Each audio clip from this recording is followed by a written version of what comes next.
Bien, donc on avait parlé des relations entre les États-Unis et Israël. On avait dit que certains se font piéger par le fait qu'on pense que la, ils pensent que l'amour incroyable des Américains pour Israël, c'est parce qu'on partage des valeurs communes, mais j'expliquais que c'est un peu plus complexe que ça, et on va plonger dans le vif du sujet. Les Américains au XXe siècle, et au XXe siècle, au début, il n'y a pas encore d'État d'Israël, donc je veux un petit peu parler du peuple juif parce que c'est aussi important, c'est-à-dire de comprendre les Américains pas seulement face à Israël, mais face au peuple juif parce que ça rentre dans la même définition de cet amour. Donc, on avait parlé de Herzl qui avait essayé de solliciter les Juifs américains, et on arrive en 1938, 38-39, je ne sais plus. On arrive à la conférence de Vian où les Juifs veulent quitter l'Allemagne. Et on voit là le juif assis sur cette croix de gammée avec un panneau Go, go, go, foutez le camp d'Allemagne. D'un côté, les Allemands ne veulent plus les juifs en Allemagne. Les juifs eux-mêmes veulent partir, mais si on regarde, on voit que dans les quatre coins, sur les chemins de la croix gammée, il y a stop. Et il n'y a pas où aller. Alors les Américains convoquent une réunion à Évian, la conférence d'Évian, pour parler du sort de ces réfugiés. Et on voit sur l'image de gauche, même aux États-Unis, keep out, toutes les issues sont bloquées. Il n'y a nulle part où on accueille ces réfugiés juifs. Vous voyez le bateau Jewish Refugee Ship, et c'est effectivement l'histoire du Saint-Louis qui va venir de Hambourg, traverser l'Atlantique pour arriver à Cuba. Quand il arrive à Cuba, il est remballé par les Cubains, et les Juifs qui sont à bord demandent l'asile politique, l'asile en tant que réfugiés aux Américains à Miami qui le refusent, et le bateau repart. Et vous voyez la route aller-retour vers Hambourg. Il s'arrêtera finalement. Les réfugiés seront accueillis par la France, la Belgique, la Hollande et l'Angleterre. Malheureusement, ces pays seront sous la botte allemande, à part l'Angleterre, et beaucoup de ces Juifs seront finalement pris. Donc les Américains n'ont pas été tellement sympas, quoi. Quand il s'agissait d'aider des réfugiés, ils sont très forts aujourd'hui pour l'aide aux réfugiés palestiniens. Quand il s'agissait de réfugiés juifs qui fuyaient le nazisme, ils ont été beaucoup moins réceptifs, et ils ont laissé le bateau repartir. Pendant la Shoah, en 1943, de nouveau une conférence entre les Alliés, surtout les Américains et les Anglais, qui va parler. Pardon, quelqu'un qui a un micro ouvert. On va fermer le micro.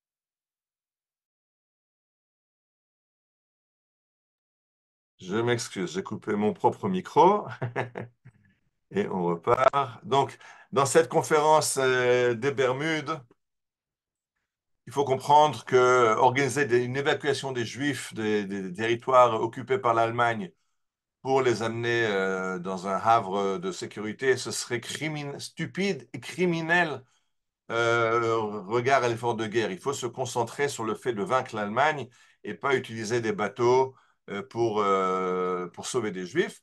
Et il faut comprendre une chose, c'est que les Anglais avaient mis comme condition à leur participation à cette conférence des Bermudes le fait qu'on ne parlerait pas du fait d'envoyer les Juifs en Palestine.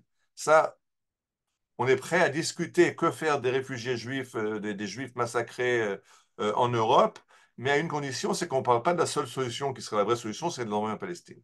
Donc c'est déjà a priori une conférence qui va se planter.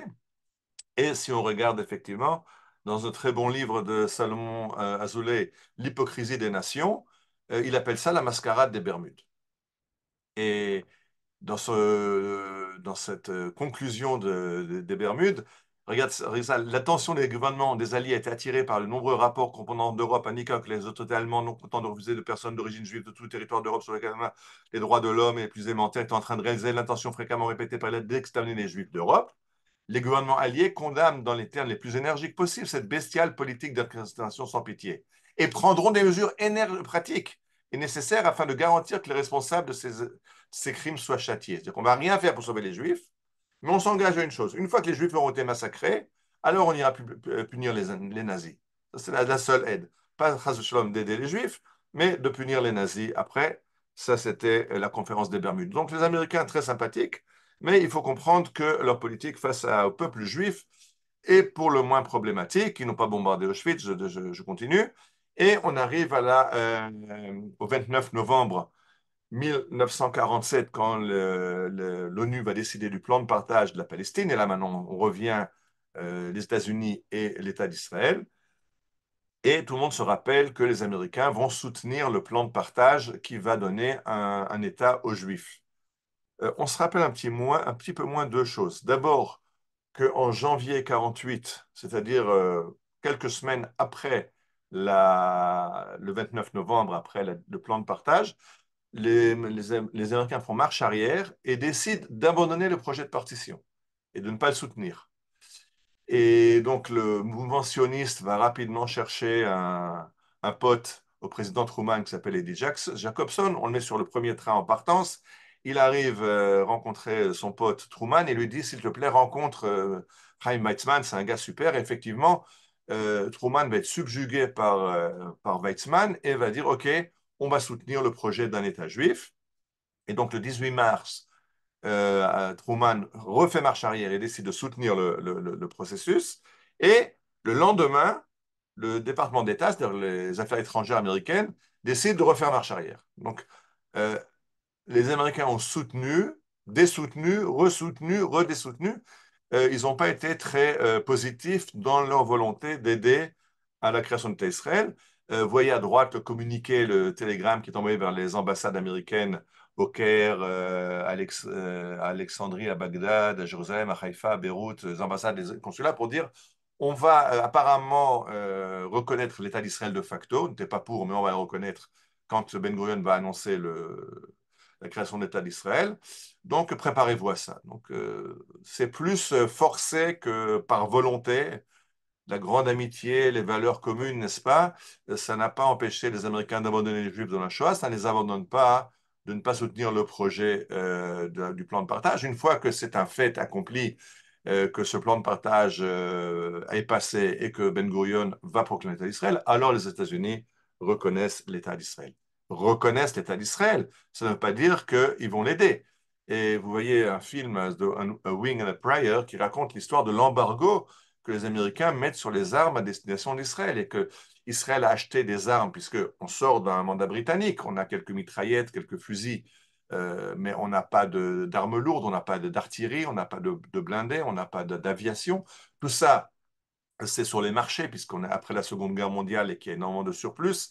Et Ben Gurion a fait acheter des armes aux États-Unis, surtout des avions, mais les Américains font un blocus et refusent de laisser partir ces avions vers Israël. Il va falloir trouver comment contourner le blocus américain. Et ce film, c'est l'histoire de Hal Schwimmer. On en a parlé quand j'avais parlé sur la conférence des débuts de l'armée de l'air israélienne.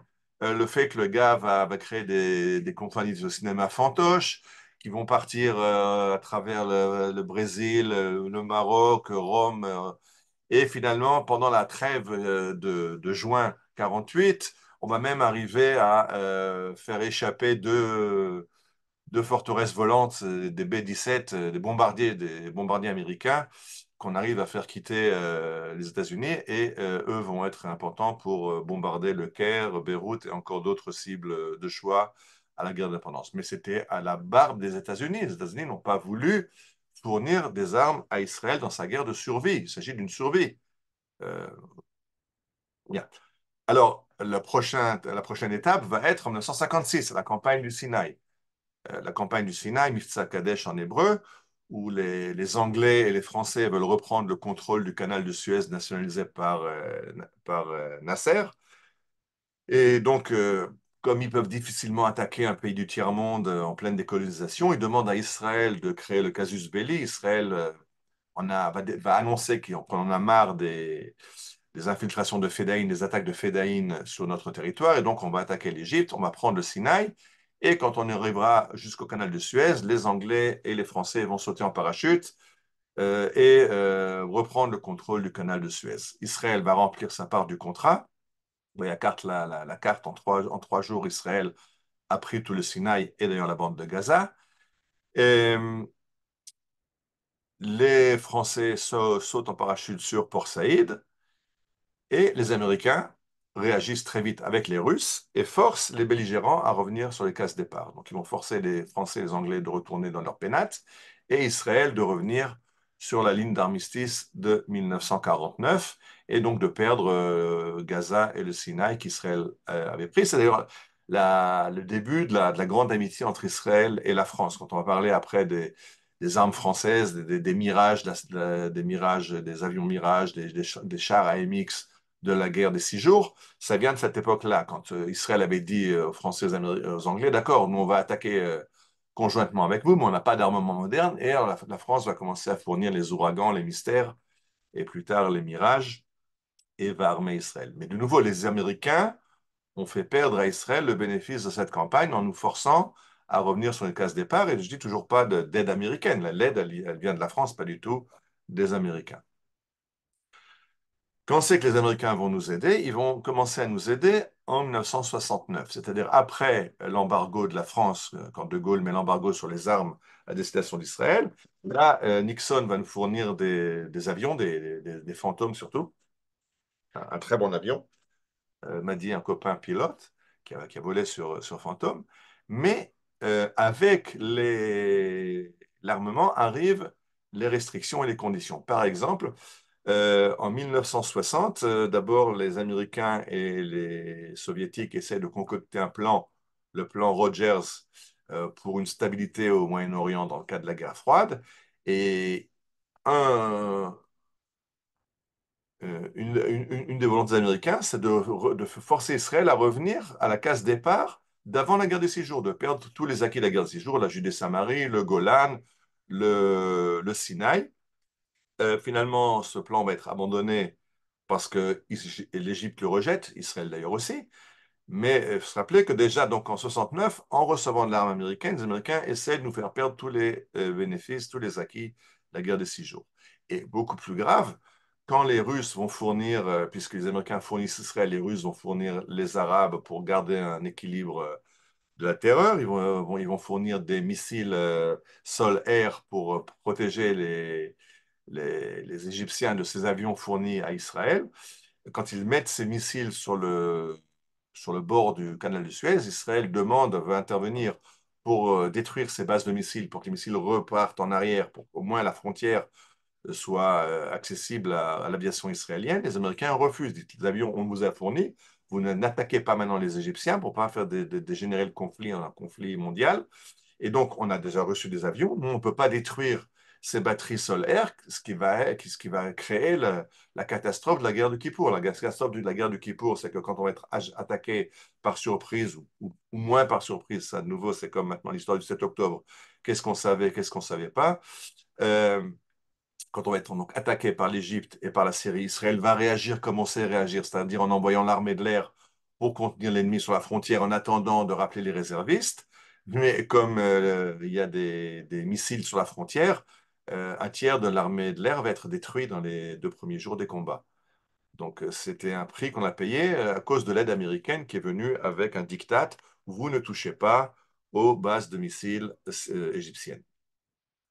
Alors, déjà en 69, après le plan Rogers et l'affaire des missiles, notre Premier ministre Golda Meir va dire les Égyptiens peuvent fuir en Égypte, les Syriens peuvent fuir en Syrie.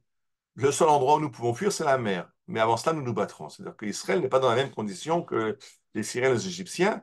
Et il faut comprendre qu'il y a des limites. On ne peut pas mettre en danger notre survie. Il y a des limites à ce qu'on peut faire.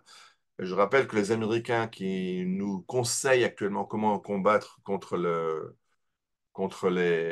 Hamas, le général américain qui nous conseille, c'est un général américain des Marines qui a combattu à Fallujah en Irak, mais quand les Américains ont décidé qu'ils n'y arrivaient pas, ils ont fait demi-tour, ils sont partis 12 000 kilomètres en arrière en États-Unis. Nous, on peut pas, en cas d'échec, on ne peut pas se permettre d'aller 12 000 kilomètres en arrière ailleurs, on n'a pas où, on défend notre pays. Donc, on n'est pas dans la même situation. Et ça, c'est donc ce que dit Golda Meir. On se rappelle qu'en 73, à la guerre du Kippour, en 2 jours, on a pratiquement épuisé tous nos stocks d'armes, de munitions. Les armements énormément de chars sont détruits, d'avions sont détruits. Et les Américains vont décider d'un plan de secours, l'opération Nickel Grass, qui va amener un pont aérien qui va livrer, vous voyez, un avion Galaxy qui débarque, un char, ce qu'on appelle Magar en Israël, pour participer à la guerre. Mais ce qu'on oublie, c'est la suite. C'est que si les Américains nous aident à survivre à cette guerre, et la gagner. Une fois qu'on l'aura gagnée, ils vont de nouveau nous faire perdre tous les acquis de la guerre. Ils vont nous forcer à nous retirer du Sinaï, qu'on n'avait pris pas en 73. On l'avait pris déjà à l'époque de la guerre des 6 jours. Mais ils vont nous forcer, et on voit les replis successifs, ça va être en plusieurs stades, jusqu'à la frontière internationale, la fameuse frontière internationale dont on a déjà parlé. Et en fait, on a perdu le Sinaï, quelque chose qui va nous coûter 8 milliards de dollars, ce qui est énorme pour l'État d'Israël à l'époque, en 73. C'est-à-dire que les Égyptiens ont reçu le Sinaï et on en a reçu des dettes. On a perdu le Sinaï et reçu des dettes. Des dettes très très lourdes pour l'État d'Israël. Je rappelle que dans le Sinaï, il y a des puits de pétrole. Israël était indépendant en énergie, ce qui est incroyable pour un pays comme Israël qui est entouré de pays ennemis. On avait des puits de pétrole, on était indépendant en énergie et les Américains nous reprennent cet avantage. Donc on a de l'équipement américain, les Américains nous ont sauvés avec l'équipement, mais on est totalement soumis à leurs conditions et ils nous imposent des conditions très dures qui nous font perdre beaucoup de notre indépendance. On perd le Sinaï, donc tout ce tampon entre Israël et l'Égypte, ces terrains d'entraînement, sans rentrer dans la considération Eretz Israël ou pas Eretz Israël, je parle des problèmes techniques sur le terrain et les puits de pétrole d'Abu Rodez dans le Sinaï. Donc ça, c'est nos amis américains. Euh, qui nous aide, mais à un prix qui peut être très lourd pour Israël. Et bien sûr, le prix le plus lourd va être ce diktat américain Bill Clinton, Shalom Haver, qui va forcer Rabin et Arafat à se serrer la pince aux accords d'Oslo, dont on récolte aujourd'hui les fruits amers de ces accords qui ont donné une autorité aux Arabes, qui leur a permis de s'armer et de se faire une industrie de missiles, de souterrains, etc., c'est les Américains qui ont forcé. Je ne dis pas, il y avait parmi les Israéliens des gens qui le voulaient, mais il y avait aussi une opposition interne. S'il n'y avait pas eu la pression américaine, apparemment, on n'aurait pas signé ces accords d'Oslo. Alors, il faut se rappeler que les Américains avaient une politique isolationniste. Jusqu'à la Première Guerre mondiale, ils ne s'occupent pas des affaires des autres. Ils s'occupent de leur pénate et c'était déjà une décision de George Washington en 1796, donc vraiment au début des États-Unis d'Amérique, d'éviter toute alliance permanente avec une quelconque partie du monde étranger. On veut s'occuper de nous-mêmes. Finalement, Première Guerre mondiale, ils vont venir sauver l'Europe. Après, ils vont revenir à la Seconde Guerre mondiale. Il y aura après la guerre froide. Mais après, ils vont décider, OK, ça suffit. On refait marche arrière. On essaye de plus être le shérif du monde, surtout qu'il n'y a plus la Russie comme contrepoids depuis 1990. Il y a la Russie, mais il n'y a plus le monde soviétique, l'Empire soviétique. Et les Américains reviennent à un isolationnisme et essayent un petit peu de minimiser leur engagement dans les conflits à l'étranger. Il y a un livre qui en parle, un livre de Charles Kupchan, qui parle justement de la volonté isolationniste des Américains. Et c'est très important parce que cette volonté isolationniste des Américains, c'est elle qui est à la base du fait que les Américains ont laissé l'Iran s'armer de devenir presque une puissance à la veille d'une puissance nucléaire. C'est-à-dire qu'ils sont de loin, ils ne veulent plus. Il aurait fallu, déjà il y a 10 ans, attaquer l'Iran, mais c'est plus la volonté des Américains de s'impliquer militairement dans des conflits dans différentes parties du monde. Et il y en a qui le comprennent et qui en profitent pour avancer leurs pions. C'est ce qui a fait la guerre en Syrie et ce qui se passe aujourd'hui avec les Houthis en mer Rouge, cette volonté des Américains qui se sont retirés de leur rôle de faire la police dans le monde. Alors, il y a eu un petit arrêt, un petit stop dans cet isolationnisme américain avec le président Trump. Trump, je rappelle, a décidé de transférer sa capitale, son ambassade à Jérusalem et on a acclamé pour ça. On est très content que Trump, que les États-Unis reconnaissent finalement, après tellement d'années, Jérusalem comme capitale de l'État juif. Mais il faut se rappeler une chose, c'est que même Trump, au départ, quand il transfère son ambassade, il dit que le sort de Jérusalem n'est pas scellé. Il faudra voir si dans le cadre de négociations entre Israël et les Palestiniens, il n'y aura pas une division de Jérusalem. Et regardez la carte à droite, ça c'est le plan de paix de Trump qui parlait d'une solution à deux États. C'est-à-dire que il faut se rappeler, Trump notre copain, mais c'est pas que une fois que Trump est là, Israël, on revient aux frontières au Grand Israël et qu'on n'a aucun problème, on fait ce qu'on veut. Trump était mitigé. D'un côté, il a reconnu le droit d'Israël à Jérusalem. Merci Trump. D'un autre côté, il a aussi reconnu le droit des Arabes à un pays, et ça, un petit peu moins merci Trump.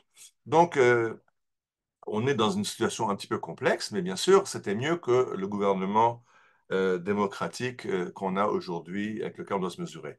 Alors, pendant ces années de la belle entente entre Israël et les Américains, les Américains ont contribué à faire de ça l'une des plus puissantes armées du monde en nous fournissant des matériels ultra modernes. Mais ce dont on parle un peu moins, c'est que la contrepartie, c'est que le Til-Hetz, le fameux missile anti-missile développé par Israël conjointement avec les Américains, c'est parce que les Américains en avaient besoin et que les Américains ont aidé Israël à développer des armes ultra modernes parce que c'est souvent des armes que les Américains n'ont pas réussi à développer et qu'Israël a fait le boulot pour eux. C'est les ingénieurs américains qui ont fait les ingénieurs israéliens qui ont fait le boulot et après on vend les solutions aux Américains. Pardon, on donne les solutions aux Américains. Donc il faut comprendre que c'est pas seulement de l'altruisme américain et l'amour américain inconditionné pour Israël, ils ont un intérêt très net dans cette aide qu'ils donnent à Israël. Alors, par exemple, là, vous avez le Nautilus, qui était l'arme laser contre les missiles. Quand on a commencé à faire le dôme de fer, on ne parle que du dôme de fer qui abat les missiles gazaouites. Au départ, on avait deux projets. Un, c'était le dôme de fer, qui est un missile antimissile, et en parallèle, il y avait d'autres tenants d'un autre système, qui est un système de laser qui abattrait les missiles en l'air. L'avantage du laser, c'est qu'il coûte pratiquement rien. C'est-à-dire que les missiles antimissiles, les dômes de fer, on les voit maintenant, ça coûte 100 000 dollars à chaque tir, puisque un missile coûte 50 000 dollars et qu'on en tire chaque fois deux, puisque un missile, c'est 10% de ratage, c'est trop. Alors on en tire deux pour tomber à 1% de ratage. Donc 100 000 euros pour chaque tube explosif envoyé par les Gazaouites. Alors que le Nautilus, c'était juste le laser, c'est juste de l'essence pour faire marcher le générateur qui fait l'électricité. De plus, comme vous voyez maintenant, on est coincé, on n'a plus de missiles pour le dôme de fer. On a dû demander aux Américains et on a même demandé aux Allemands. Les Allemands fabriquent sous licence système d'homme de fer. Et on a pardon, c'est un autre système qu'on a nos deux Allemands, le Mail-Rohr qu'ils construisent sous licence, qui nous en renvoie parce qu'on n'en a plus assez. Donc, on a demandé des dômes de fer, des missiles dômes de fer aux États-Unis, et on a demandé des antimissiles pour les chars de Mail-Rohr aux Allemands parce qu'on n'en a plus assez. Donc, le Nautilus, qui était une arme géniale parce qu'un laser, en fait, ça coûte pas, ça coûte juste de l'essence pour faire marcher le générateur. Et ça peut se mesurer avec une pluie de missiles, ce que ne peut pas faire le dôme de fer. Alors, on a commencé à développer ça. En 2007, on a arrêté. C'est passé chez les Américains et c'est eux qui ont continué. Alors, maintenant, on a une deuxième génération qu'on appelle en Israël Magen Or. Et de nouveau, ça a été développé par Raphaël et par Elbit, mais comme le financement vient des États-Unis, en fait, on donne aux Américains le fait de pouvoir le produire, etc. Et chaque fois, on fait marche arrière parce que on est aidé financièrement dans ces projets, mais après, on donne le projet aux Américains. Donc, comprenez que l'aide américaine n'est pas une aide altruiste. Et ce fameux missile Hetz qui a ouvert la guerre de l'espace, c'était la première fois il y a maintenant 3 mois de ça que le missile Hetz a abattu un missile Houthi dans l'espace, donc le début de la guerre de l'espace. C'est une réussite israélienne d'intercepter un missile dans l'espace. Donc, de nouveau, un financement américain, mais un développement israélien. C'est-à-dire qu'Israël développe des choses que les Américains n'arrivent pas toujours à développer par eux-mêmes. Baruch Hashem, il y a de la chorma en Israël. Quelque chose qu'on ne vous racontera jamais. Ceux qui se promènent dans la région de Tel Aviv, vous allez voir qu'il y a des usines de Microsoft, de Google, de Apple, de Intel. Toutes les grandes boîtes américaines ont des centres de recherche en Israël. C'est bien, ça donne du boulot aux ingénieurs israéliens. Ce qu'on vous raconte beaucoup moins, c'est que beaucoup des grandes découvertes qui ont fait avancer ces boîtes et leur ont donné cet avantage compétitif sur les marchés, c'était les avancées technologiques qui ont été faites en Israël. Il faut comprendre une chose, c'est que Israël n'est pas seulement l'allié stratégique ou l'allié démocratique au Moyen-Orient, on donne beaucoup à la technologie américaine. Alors, Caroline Gluck, qui est une journaliste israélienne qui est venue des États-Unis, justement, a lancé ce débat. Elle en parle depuis un bout de temps, mais là maintenant, on l'entend beaucoup dans les médias. Is US aid good for Israel? Est-ce que cette aide des Américains est bénéfique à Israël ou qu'elle entrave les progrès israéliens? Parce qu'en fait, cet argent que les Américains injectent dans l'économie israélienne, en fait, met en danger notre indépendance, puisqu'après, on est soumis à des pressions américaines qui nous disent qu'est-ce qu'on peut faire, comment on ne peut pas faire, comment gérer. Et donc, il y a un problème dans ce fait qu'on a vendu notre indépendance contre une aide américaine. On va y revenir. Alors, c'est pas maintenant Caroline Gluck qui en parle en 2023. Ça, c'est un livre que j'ai à la maison depuis des années. Je l'ai acheté dans les années 80, 80, fin des années 90. Le bouquin a été publié en 94 par professeur Ezra Zohar. Et le professeur Zohar a écrit un bouquin il a intitulé Pilegesh b'Mizrach HaTichon. Vous voyez la couverture à droite.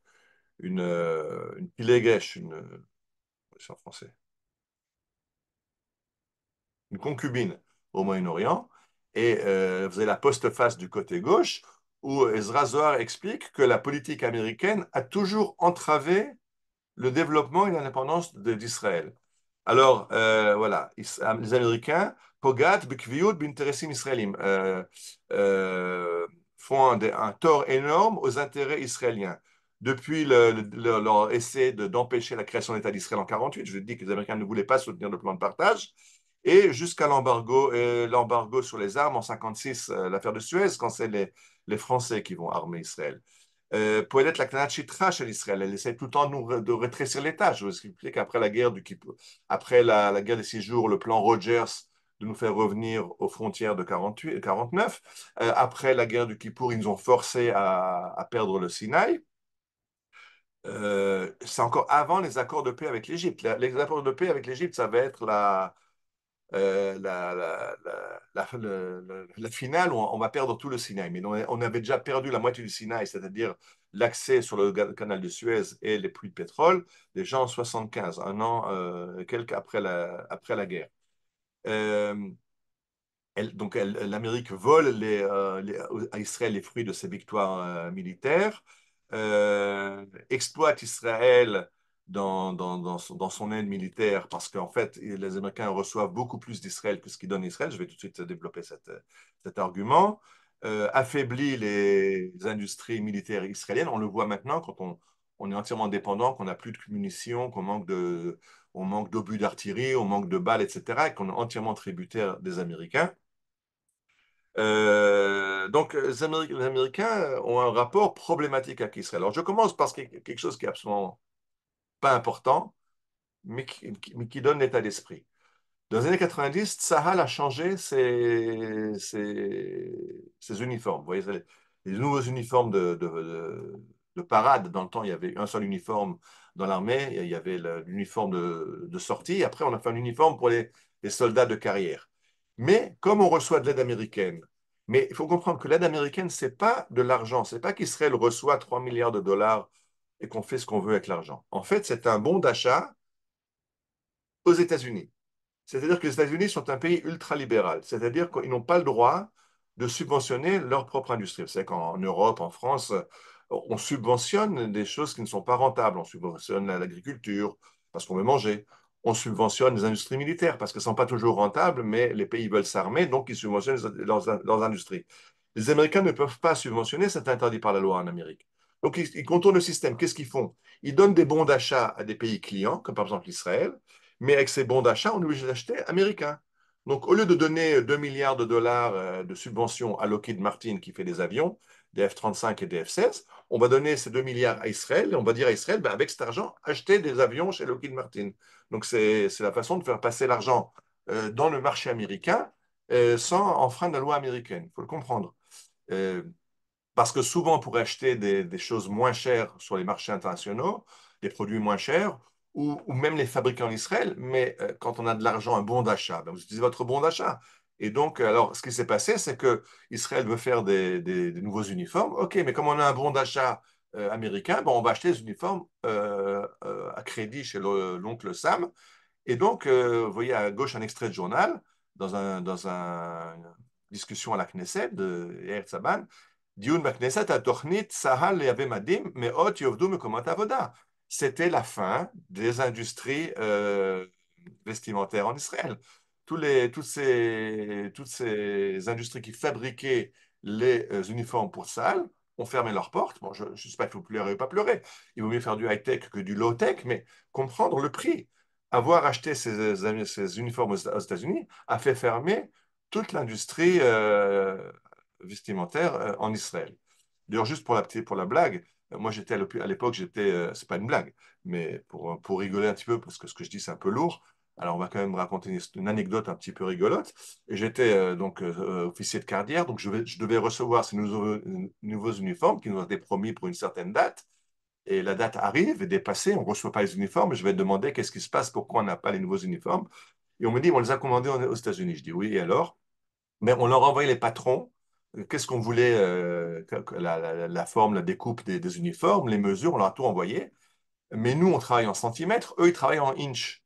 Et donc, ils ont fait les patrons et les uniformes en inch. Donc, ils ont juste pensé qu'on est des super Goliaths parce que un inch, c'est 2,5 centimètres. Vous comprenez que les uniformes étaient deux fois et demi, enfin même la surface du tissu, c'est quatre fois plus grand que les uniformes dont on avait besoin. Je me demande quelles espèces de géants, il n'y a aucun contrôle de qualité aux États-Unis, ils n'ont pas pensé on n'avait pas 2 mètres, 3 mètres de haut, soldats israéliens. Enfin, ils ont fait des uniformes qui étaient ils ont pris nos patrons en centimètres et les ont fait en. Je pense que ça, c'est les Américains. Mais ce que je veux dire, c'est le prix qu'Israël paye, c'est de fermer les industries. Alors ça, c'est dans l'industrie du vêtement, dans l'industrie textile. Mais c'est beaucoup plus grave quand il s'agit de l'avion de combat, l'avis, quand Israël a décidé de développer un avion de combat qui serait adapté aux besoins d'Israël beaucoup plus que les F-15, F-16 ou les avions qui sont nous fournis, qui sont construits d'après des cahiers de commande de l'armée américaine. Là, on a vraiment fait un avion qui est adapté aux demandes de l'armée de l'air israélienne. Et en 2008, il arrive au test en vol. C'est-à-dire que l'avion a été construit par l'industrie israélienne. Il est prêt à voler. Il vole. Il y a encore deux modèles qui ont été construits qui volent. Un est au musée et l'autre sert d'avion test pour les industries aéronautiques. Mais les Américains vont mettre un veto. Ils nous interdire de le construire. Pourquoi? Parce qu'ils ont très peur que cet avion concurrence l'industrie américaine. Au lieu d'acheter des avions américains, bon, on va faire les nôtres. D'abord, on sera plus tributaire des Américains. Deuxièmement, comme notre matériel est bon, on va le vendre à l'étranger et on va faire la compétition aux Américains. Donc les Américains disent, vous arrêtez votre projet et nous, on s'engage à vous fournir autant de F-15 et F-16 que vous voulez. Ce qui n'est d'ailleurs pas vrai parce qu'ils ne nous fournissent pas ce qu'on veut comme on veut. On vient de le voir avec les hélicoptères d'attaque. Israël manque d'hélicoptères. Les Américains refusent de nous en fournir malgré qu'on soit en guerre et qu'on manque cruellement d'hélicoptères. Mais c'était ce qu'ils nous ont dit. On va vous fournir, vous arrêtez. Et on a débouté 6 000 employés des industries aéronautiques. C'était la fin du rêve israélien de créer des avions de façon autonome. Bon, ces ingénieurs, après, on les a réembauchés pour développer les drones et les satellites, et vous savez qu'Israël, on est le premier au monde dans tout ce qui est satellite et drones, c'est ces ingénieurs débauchés du projet La Vie. Mais au début, ça a été un coup mortel. Beaucoup des ingénieurs, dans un premier temps, sont partis travailler aux États-Unis parce qu'il n'y a plus de boulot en Israël dans ce domaine-là. Maintenant, ce qui est incroyable, c'est que le budget qui manquait n'était pas énorme. Israël aurait pu le trouver. Et Moshe Arens, qui était ministère de la Défense, a tout fait pour s'opposer aux Américains et continuer le projet. Et le Pentagone, qui a voulu arrêter le projet, a été soutenu dans son projet par des officiers de l'armée israélienne. En premier lieu, un certain Ehud Barak, dont vous avez peut-être pas entendu parler, qui essaye depuis toujours de saboter l'État d'Israël, enfin surtout maintenant encore beaucoup plus les dernières années. Mais déjà en 88, Ehud Barak est l'âme damnée des États-Unis qui va s'opposer à Moshe Arens et dire non, on n'a pas besoin de cet avion, on préfère l'aide américaine et on va entièrement se soumettre aux Américains. Alors, Moshe Arens, jusqu'au dernier jour, a pleuré ce fait que on a cédé à d'un côté des gens comme Pérez, de l'autre côté des gens comme Ehud Barak, qui ont saboté l'occasion d'Israël d'arriver à l'indépendance dans l'aviation, d'avoir notre propre avion. Je dis non seulement c'est une avancée technologique pour Israël, c'est aussi un marché, des marchés. Je rappelle qu'Israël vend des avions. On vend des avions espions, on vend des avions de tourisme, des avions civils. On a vendu le Harava, qui était une copie miniature du Nord Atlas français. Israël a une industrie aéronautique. On remet en état des avions un petit peu déclassés, on les remet en état. Et on aurait pu développer notre propre avion, mais les Américains, avec l'aide malheureusement de collabos de chez nous, ont fait plonger ce projet. Alors, il faut comprendre que cette aide américaine, ces milliards qu'on reçoit, il y a une contrepartie. Par exemple, il y a énormément d'exemples, je ne peux pas maintenant tous les donner, j'en donne un. Euh, En 1966, Israël, le Mossad a réussi à convaincre un pilote irakien de déserter avec son MiG, et ce MiG 21 a été amené en Israël par ce pilote, il a été analysé par Israël, après par les Américains, et c'est quelque chose pour lequel les Américains étaient prêts à dépenser des milliards. Comprenez qu'avoir entre les mains l'avion de l'ennemi, la Russie, et le disséquer et comprendre ses faiblesses, Israël va mettre ça à profit à la guerre des 6 jours, quand les pilotes israéliens connaîtront exactement les angles morts de l'avion et les points faibles de l'avion. C'est ce qui va permettre de les abattre systématiquement dans les combats aériens de la guerre des 6 jours. Et cet avion, bien sûr, a été fourni après aux États-Unis. Donc, on leur fournit des choses qui valent des milliards. D'ailleurs, euh, Netanyahou, dans son premier mandat, a essayé de remercier les Américains et de faire cesser l'aide américaine. Alors, il y avait à l'époque deux volets de l'aide américaine. Il y avait l'aide civile et l'aide militaire. L'aide civile a été annulée, mais l'aide militaire a continué parce que ce sont les Juifs américains qui ont supplié Netanyahou de continuer cette aide. Ils ont dit, on en a besoin pour nous. Parce que du coup, ça leur donne l'importance aux organisations juives américaines qui sont les intermédiaires entre l'État d'Israël et le gouvernement américain pour obtenir cette aide. Et ça rehausse la cote des organisations américaines. C'est eux qui en ont besoin. Parce que je rappelle que aujourd'hui, cette aide américaine, c'est 3 milliards de dollars. 3 milliards de dollars, c'est 5% du budget israélien à peu près, même pas. Donc c'est quelque chose, si demain on vous coupe 5% de votre salaire, vous arriverez à vivre. Peut-être que vous raccourcirez un petit peu vos vacances, mais ça ne va pas changer de façon terrible votre train de vie. Et aujourd'hui, bon, il y a pas que l'aide militaire, il y a aussi les vétos à l'ONU, etc. Mais ce que je essaie de dire, c'est que il y a un prix qui est très lourd et qui est peut-être défavorable. Moi, je suis intimement convaincu que si on vendait aux Américains contre argent tout ce qu'on leur fournit gratuitement en contrepartie de l'aide, c'est encore eux qui seraient déficitaires par rapport à nous. Parce je pense qu'on leur fournit des choses, je peux dire en tant qu'ancien officier, on fournit des choses qui sont beaucoup plus que les 3 milliards qu'on reçoit des Américains. Parce que, par exemple, là, je vous raconte une anecdote de nouveau. Tous les équipements américains qu'Israël reçoit sont améliorés par Israël.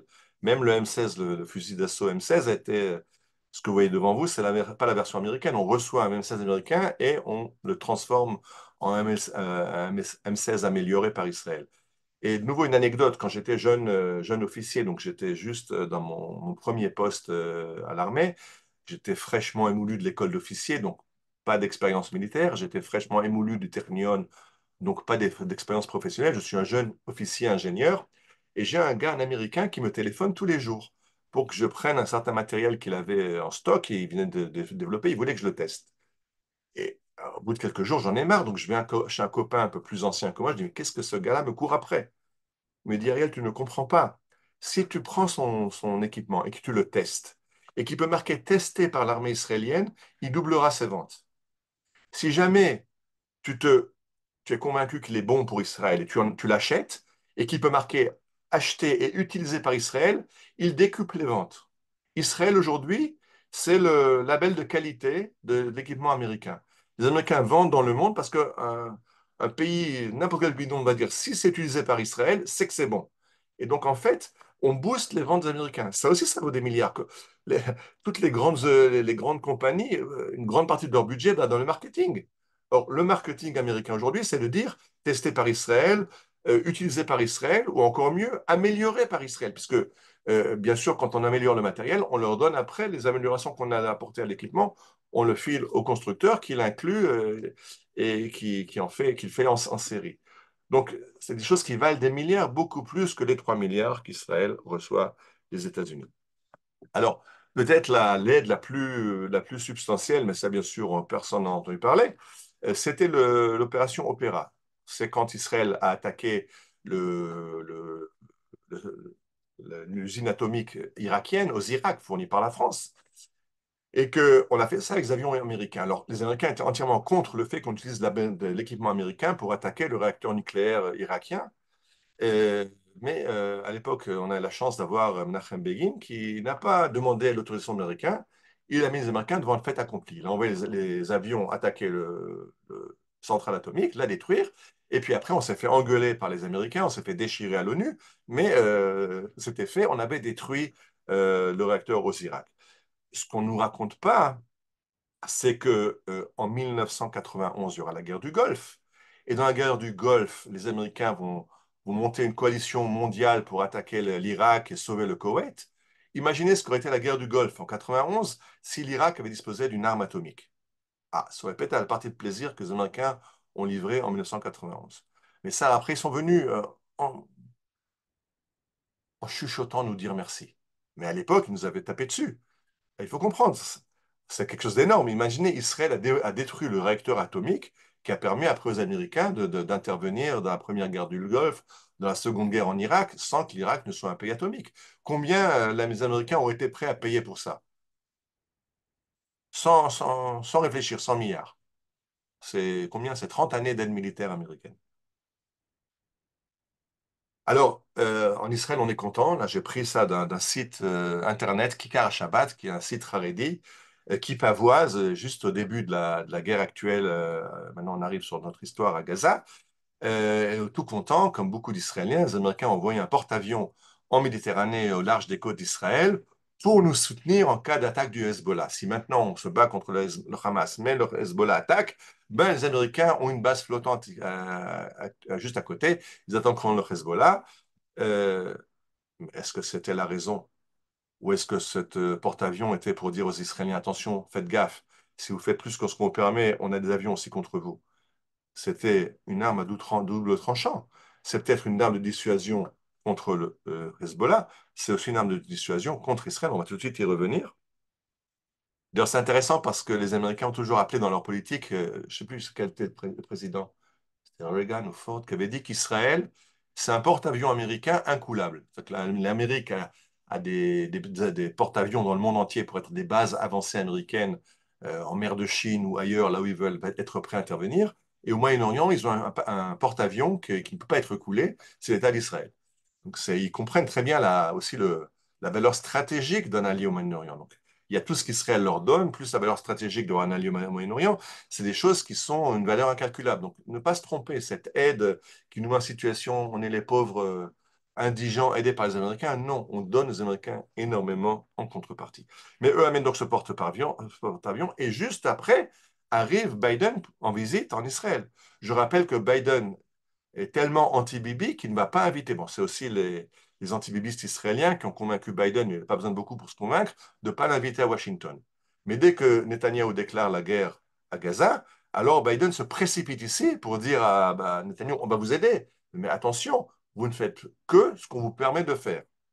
Alors, ça commence à filtrer, qu'il y a un prix à cette aide. Alors, vous voyez cette annonce de Téléinfo. TF1 Info, James Glynn, le major général des marines, conseille Tsahal dans la bataille de Gaza. Jamais vu. Un général américain se trouve au quartier général de Tsahal et conseille Israël. Et un instant, les marines américains, c'est eux qui ont foiré leur guerre en Afghanistan, c'est eux qui ont foiré la guerre en Irak et qui sont repartis dardard aux États-Unis. Alors, ces grands spécialistes, c'est eux qui donnent des conseils. Et puis en plus, si Jane me donne un conseil, j'aimerais bien qu'il me donne un conseil, faites comme nous. Parce que qu'est-ce qu'ils ont fait à Fallujah en 2004? Ils ont bombardé les djihadistes. Et regardez, cette campagne de bombardement s'est accompagnée d'un exode massif des populations civiles, privant ainsi Al-Qaïda des boucliers humains potentiels. Vous voyez. Qu'est-ce qu'ils ont fait? Ce qu'Israël voulait faire à Gaza. On bombarde de façon à faire peur aux civils, les civils foutent le camp, il n'y a plus, il y a plus de boucliers humains, et alors on peut faire le boulot et détruire Al-Qaïda. Ça, ils l'ont fait à Fallujah, mais ils ne nous permettent pas à nous de le faire à Gaza. Donc, c'est ça le conseiller général, le major général des marines qui en fait est venu pour dire attention, nous on l'a fait, mais c'est pas parce que c'est permis pour nous que c'est permis pour vous. Alors, la question s'est posée, là, c'est du petit hebdo. Pourquoi ça ne bombarde pas davantage dans les airs? Pourquoi on met en danger nos soldats? Réponse, le secrétaire américain de la Défense vient en Israël pour réduire l'intensité des combats. C'est une demande américaine. On vous fournit, mais on va aussi vous dire à quelle intensité on est d'accord. Et en fait, cette guerre qui aurait pu finir, qu'est-ce que c'est Gaza? C'est combien de kilomètres carrés? C'est quel armement? Bon, ils ont des missiles, mais qu'est-ce que c'est comme objectif? Et on s'embourbe et on n'arrive pas à s'en sortir parce que chaque fois qu'on a une idée qui pourrait faire avancer la guerre, les Américains viennent et nous font faire marche arrière. Vous voyez, c'est nouveau. Les règles de la guerre imposées par Biden nous font perdre nos soldats à Gaza parce qu'effectivement, on prend des risques insensés à cause des dictats américains. Et nous, vous voyez cette annonce, cette nouvelle. Israël va présenter aux États-Unis un calendrier présentant les activités de Tsahal à Gaza pour la fin de la guerre. C'est-à-dire que les Américains rentrent en période électorale, ils ne veulent pas de guerre à Gaza. Alors Israël s'est engagé d'abord à réduire l'intensité jusqu'à fin janvier, arrêter complètement à fin janvier. C'est-à-dire qu'on est entièrement, on perd de vue les intérêts israéliens, on est entièrement soumis aux intérêts américains. Tout ça à cause de cette idée, à cause de cette aide américaine. Euh, et de choses qui n'ont jamais été demandées à tout le monde. Mais regardez cet article de CBN qui explique les limites, les limites insensées que font les Américains à Israël. Regardez la fin. Euh, Jusqu'à qu'on fasse la guerre comme il faut la faire, les soldats de Tsahal qui défendent Israël sont en danger de mort à cause de la volonté de l'administration Biden de voir Israël rater sa guerre à Gaza. C'est-à-dire qu'ils ne sont pas là pour nous aider, ils sont là pour nous limiter. Et ce qu'ils voudraient bien, c'est qu'on finisse la guerre, mais que le Hamas existe encore, mais soumis à l'autorité palestinienne de Abu Mazen. Il faut comprendre qu'on a des intérêts qui divergent complètement, et à cause de cette aide américaine, on est entièrement soumis. Bon, on ne va pas tout voir. Voilà, Israël demande des hélicoptères de combat, on a besoin, les États-Unis refusent. Biden nous promet une aide américaine, 14 milliards d'aides en, en contrepartie d'accepter ces conditions, mais le Sénat a bloqué. Donc c'était promis.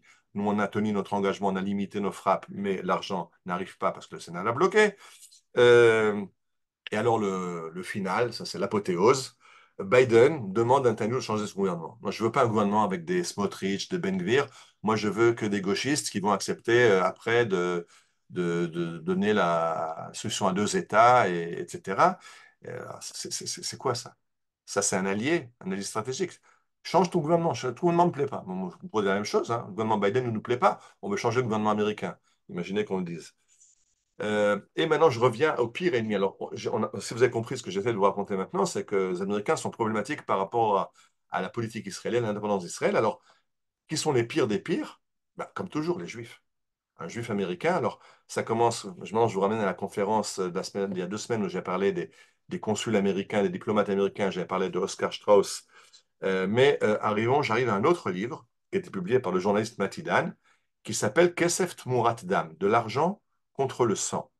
Et regardez le titre en bas, Yahadut Amerika Neged Minat Israël, le judaïsme américain contre l'État d'Israël. Et voilà, à gauche, ce que dit, ça c'est la couverture au verso. Mati Golan dit à Elie Wiesel, אתה ויהדות אמריקה אויבים גרועים יותר של מדינת ישראל מאשר אש"ף ויאסר ערפאת. Toi, Elie Wiesel, et le jeunesse américain, vous êtes des ennemis pires que Yasser Arafat et l'OLP. C'est grave, il faut le comprendre. Alors regardons un peu qui sont les juifs américains. Vous vous rappelez, j'ai parlé au début de la conférence de la mascarade des Bermudes, où les Américains se sont engagés à punir les Allemands s'ils massacrent tous les Juifs, mais surtout pas sauver les Juifs du massacre. Alors, un des délégués américains n'est autre qu'un Juif, un sénateur, le député de New York, Saul Bloom. Et Saul Bloom était contre l'invasion des étrangers et encore plus l'invasion des réfugiés. Donc, ils ont envoyé un juif qui est contre le fait que les Américains aident les juifs à venir se réfugier. Je vous montre aussi la photo de la statue de liberté Keep Out. Les Américains ne proposent pas l'asile aux réfugiés. Alors, ils envoient un juif qui est justement contre le fait d'accepter les juifs aux États-Unis, donc qui va planter cette conférence des Bermudes pour en faire la mascarade des Bermudes. Alors après, bien sûr, le prix Nobel de la paix, Henry Kissinger. Henry Kissinger, qui non seulement n'a pas voulu aider les refusniks de Russie parce qu'il a dit ce n'est pas un problème américain et j'en ai rien à foutre, il va dire si je n'étais pas par façon accidentelle né juif, j'aurais été antisémite. Et alors il a l'argument de base de tous les juifs qui sont mal dans leur peau. Euh, si tout le monde nous déteste, c'est qu'apparemment on a fait quelque chose de mal. C'est ce bac juif de dire si tout le monde nous déteste, c'est pas parce qu'on est différent, parce qu'on a une autre mission que eux, nous lisons du monde, mais si tout le monde nous déteste, on n'est pas bien, on a fait quelque chose de pas bien. Et il aurait été anti, mais ça c'est Kissinger. Henry Kissinger, c'est le ministère des Affaires étrangères à l'époque de la guerre du Kippour. Donc c'est lui qui va nous envoyer ce fameux, vous vous rappelez, le pont aérien qui va nous aider. Mais qu'est-ce qu'il va dire? On va lui dire, on a besoin d'armes, on a perdu on perd nos chars en grande quantité, notre armée de l'air. Et il va dire, OK, on va vous envoyer. Mais aux Américains, qu'est-ce qu'il dit? Let them bleed, c'est en rouge. Laissez-les un petit peu d'abord saigner. Laissez Israël être acculé, mettez-les à genoux, et après ils viendront à quatre pattes nous demander de l'aide. Et comme ça, ils seront entièrement soumis. Ça, c'était l'aide de Kissinger. Laissez-les saigner d'abord. Et à gauche, il y a un document qui est publié sur Internet, j'ai vu quelque part, qui montre que le pire cauchemar de Kissinger, c'était une victoire totale d'Israël, la guerre du Kippour. Donc il a tout fait pour que on ne perde pas la guerre. Il faut se rappeler qu'ils avaient très peur de l'option atomique d'Israël. Israël est une puissance atomique. Aujourd'hui, on peut le dire. À l'époque, on n'a pas le droit de le dire, mais les Américains le savaient. Ils avaient peur d'un dérapage. Mais ils avaient peur aussi d'une victoire écrasante d'Israël. Et Kissinger a tout fait pour nous voler la victoire. Euh, Plus tard, il y aura Martin Indyk, qui sera le médiateur américain et qui reçoit de 14 millions de dollars d'aide du Qatar pour son institution. Donc, d'un côté, il est aidé par le Qatar, qui est derrière tous les mouvements de terrorisme arabes. De l'autre côté, c'est le médiateur entre Israël et les Palestiniens. Anthony Blinken, qui est actuellement le ministre des Affaires étrangères américain, lui, c'est lui qui était pour l'aide à l'Iran et pour arrêter les mesures de blocus contre l'Iran, pour bloquer l'Iran de devenir une puissance nucléaire, et qu'aujourd'hui qui est pour l'aide humanitaire au Hamas, grand ami d'Israël. Alors le médiateur américain qui nous voit maintenant, c'est de nouveau un juif. Amos Hochstein. Amos Hochstein, c'est le grand médiateur qui a forcé Lapide, je pense qu'il n'a pas dû le forcer tellement, Lapide n'est pas tellement intelligent, à céder le champ gazifère au nord d'Israël, au Liban, de façon à fournir une source de revenus stable au Hezbollah pour qu'il puisse s'armer contre Israël et avoir encore plus de missiles. Ça, c'est Amos Hochstein qui arrive maintenant comme médiateur avec le Hamas. Un juif formidable, quelle aide il nous apporte. Et de nouveau, l'apothéose, c'est le nouvel ambassadeur qui vient d'être nommé, l'ambassadeur Jack Lew, qui en plus est un juif dati. Alors, si c'est un juif qui en plus est religieux, là, on peut savoir qu'on va vraiment à la catastrophe. Et lui, vous voyez, il était accusé d'avoir aidé tous les groupes terroristes soutenus par l'Iran. Alors, c'est ce gars-là que les Américains nous envoient comme ambassadeur. Alors, nous devons être aveuglés. On a un juif américain qui est là, mais c'est encore pire que si on avait un Américain bon teint. Bon, je vais prendre encore 5 minutes pour conclure. Vous avez entendu le dernier temps, on parle beaucoup de la violence des colons en Cisjordanie. Là, vous avez un article journal sur Ottawa, les Canadiens qui dénoncent les Américains. Et en Israël, vous voyez que le général de la région centre, Fuchs, n'arrête pas de démanteler des campements illégaux et de parler de la violence des Mitnachalim. De quoi il s'agit? C'est que les Américains ont un plan. Et leur plan, c'est, après le conflit à Gaza, imposer la solution à deux États. La solution à deux États veut dire qu'il n'y aura plus de juifs en Judée-Samarie. Mais pour pouvoir chasser les juifs en Judée-Samarie, il faut commencer à convaincre l'opinion mondiale et l'opinion israélienne que les juifs de Judée-Samarie sont dangereux. Alors, les Israéliens qui sont au combat le savent qu'aujourd'hui, les mitnachalim sont à la pointe de l'armée, dans le fer de lance de l'armée israélienne.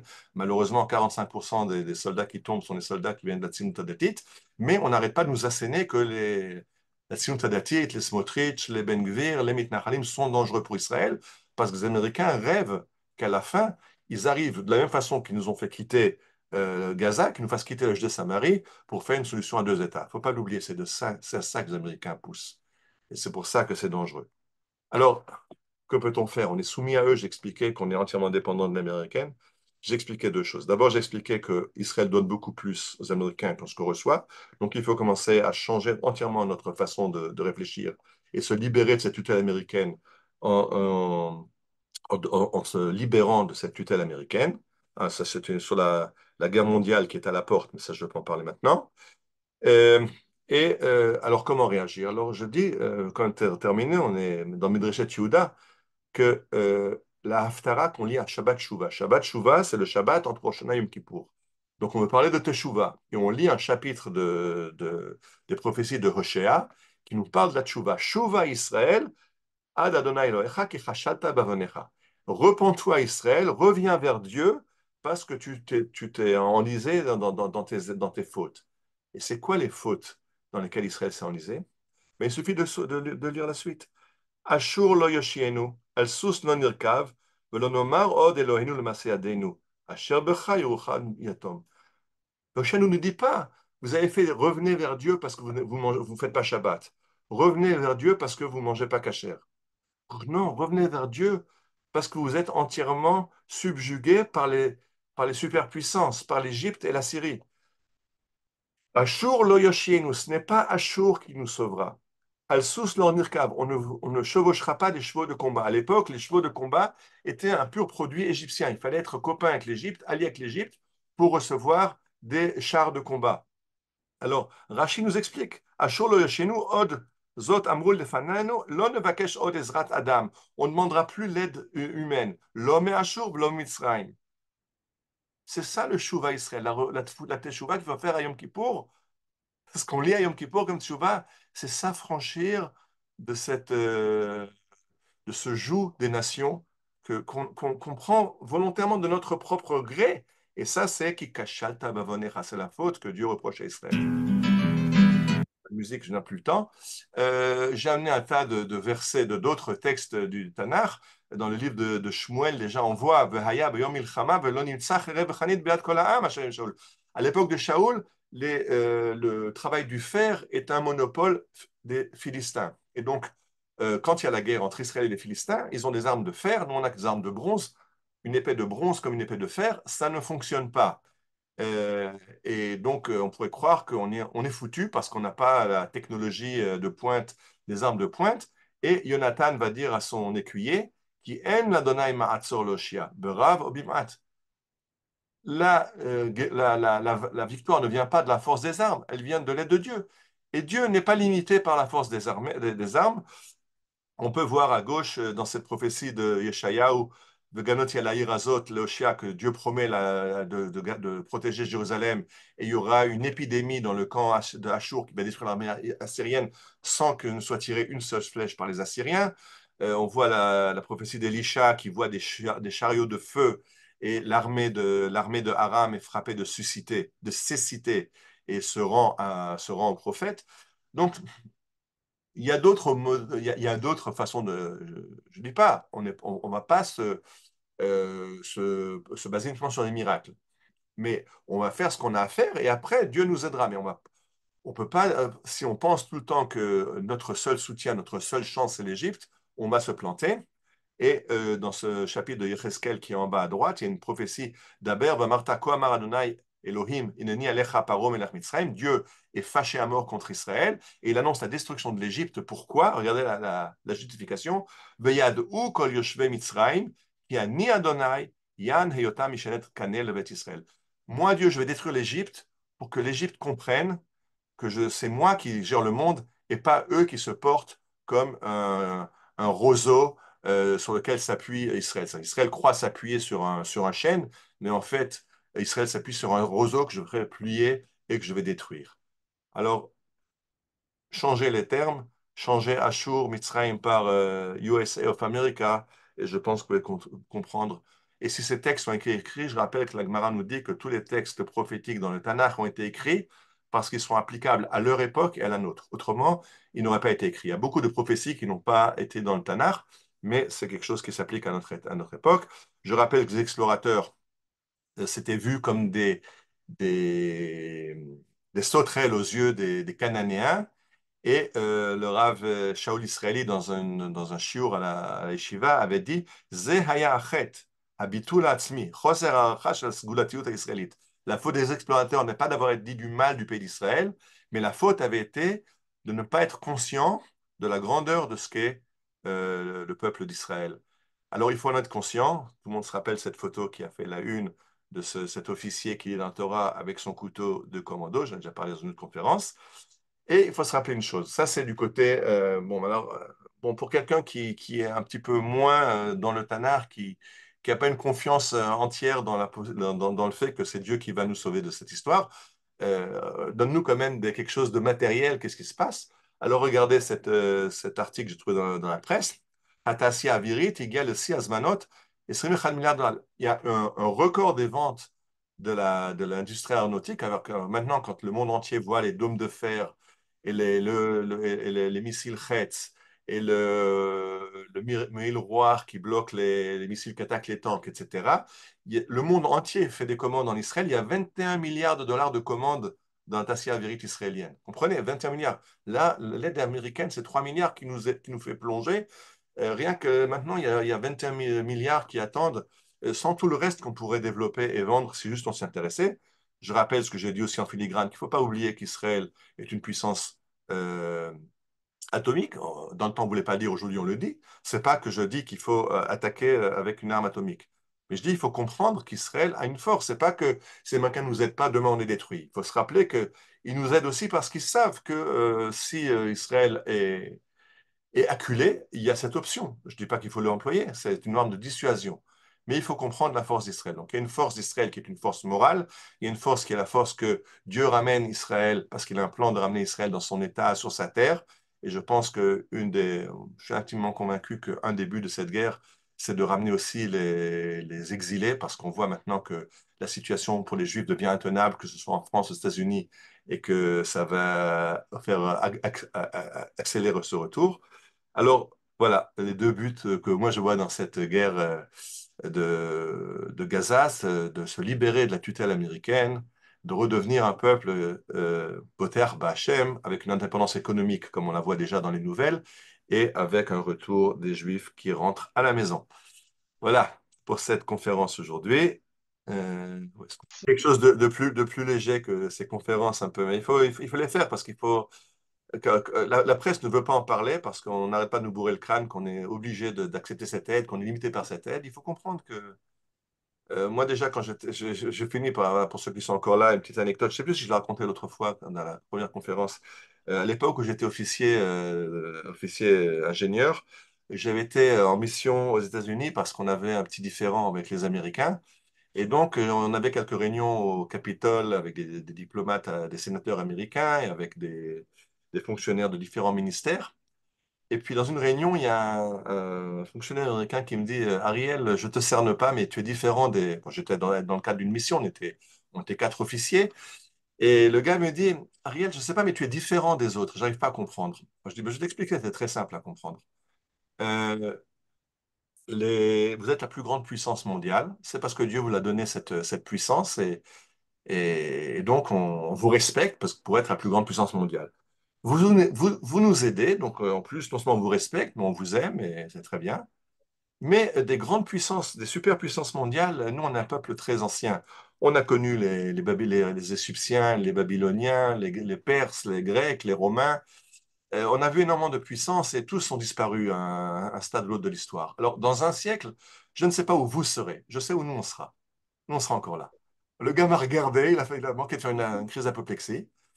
Mais je dis, c'est ça qui manque, c'est que quand on va, je dis, on doit parler d'égal à égal. On reçoit d'eux certaines choses, on leur donne à eux d'autres choses, et il faut parler d'égal à égal. Il faut arrêter de ramper comme ça.